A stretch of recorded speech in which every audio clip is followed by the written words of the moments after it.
بسم اللہ الرحمن الرحیم۔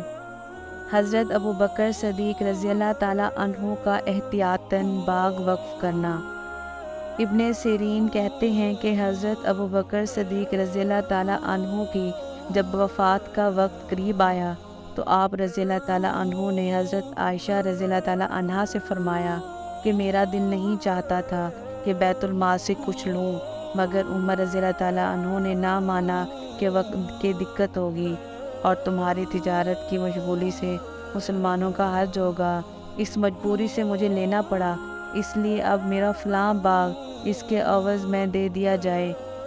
جب حضرت ابو بکر کا وصال ہوا تو حضرت عائشہ رضی اللہ تعالیٰ عنہا نے حضرت عمر رضی اللہ تعالیٰ عنہ کے پاس آدمی بھیجا اور والد کی وصیت کے موافق وہ باغ دے دیا۔ حضرت عمر رضی اللہ تعالیٰ عنہ نے فرمایا، اللہ تعالیٰ شانہ تمہارے باپ پر رحم فرمائے، انہوں نے یہ چاہا کہ کسی کو لب کشائی کا موقع ہی نہ دو۔